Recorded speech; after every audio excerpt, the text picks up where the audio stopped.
don't self reject. Everybody has the permission to go as crazy as possible. Hi, welcome to the Middle Manager Mastery, the show that helps managers to move from execution to influence through stronger EQ, high productivity, and much bigger impact.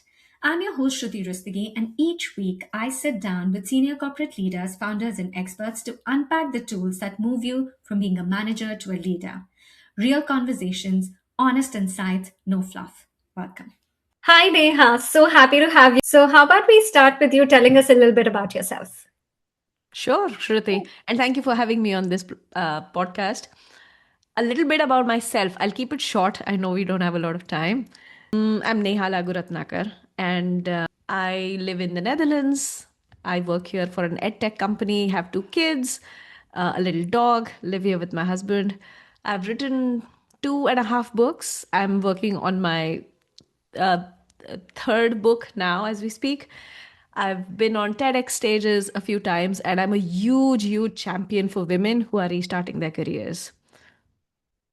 Love that. Tell me a little bit about any other mindsets or mental beliefs that you have had that have helped you, or even probably in the context of a mental block which you carried, which you were able to overcome with time.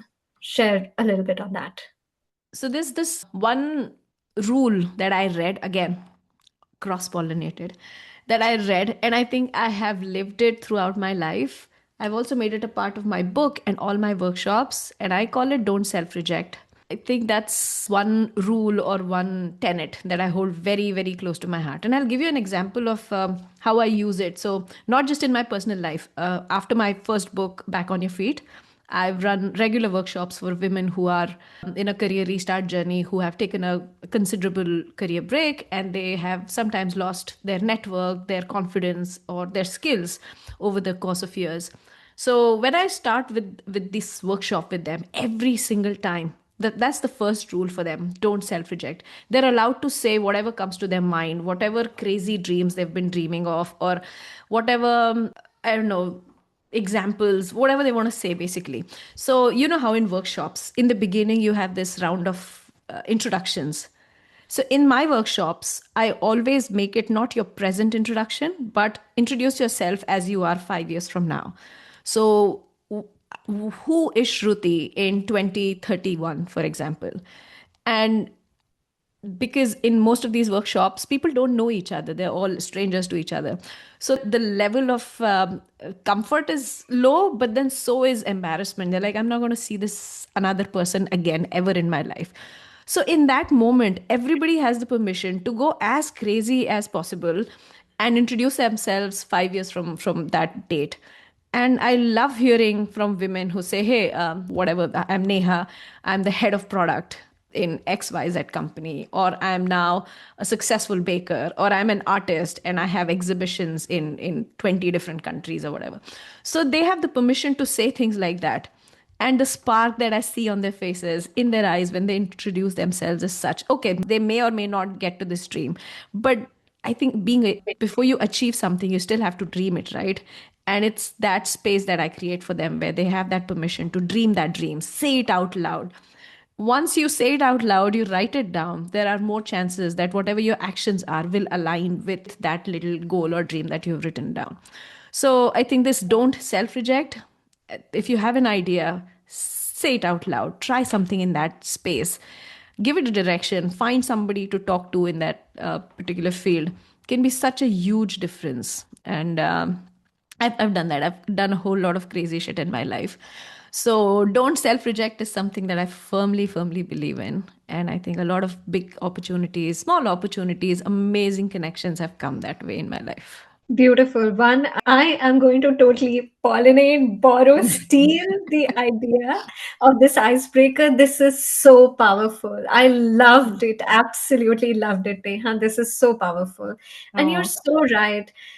Just giving them the space and that they don't need the permission to dream it out loud and say it and believe it. It is so amazing. Loved it. And of course, I love the whole bit about don't self reject. I'm going to put you on the spot a little bit here. sure.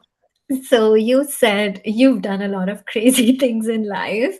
Mhm. Tell us a little bit about any one crazy thing you've done and maybe your own experience with self rejection. Okay.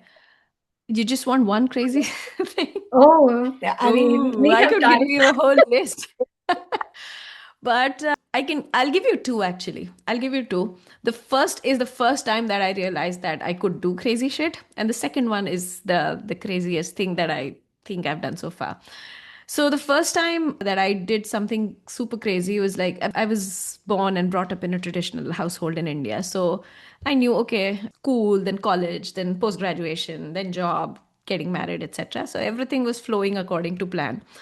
And then I started getting bored in my full-time job. I was working for a retail chain in India. It was an amazing job, but I'd done it for 3 years and I'd had enough. So then I one day I saw this little kid from the neighboring house leaving for school, and he had this awful lion makeup on his face. Okay, awful, awful, and he had this whole costume. So I looked and he was like, "Oh my god, I'm sure I can do a better face painting than this his parents did." And of course, they're super judgmental of me. But what it also sparked in me was that I actually went to an art store the same day, got some basic Camlin watercolors, and invited a few friends over and painted their faces.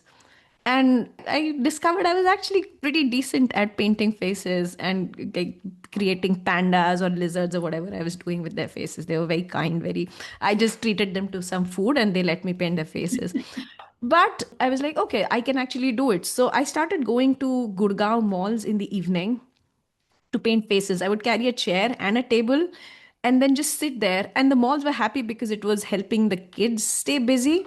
So they started Mhm. giving me some space inside their malls or outside on the field, etc. They didn't pay me, but then the families were paying. They were happy with the stuff I was doing. So that's when I realized that, hey, I can do random stuff I've never tried and get traction just trying my hands on something super like different from what I'd been doing.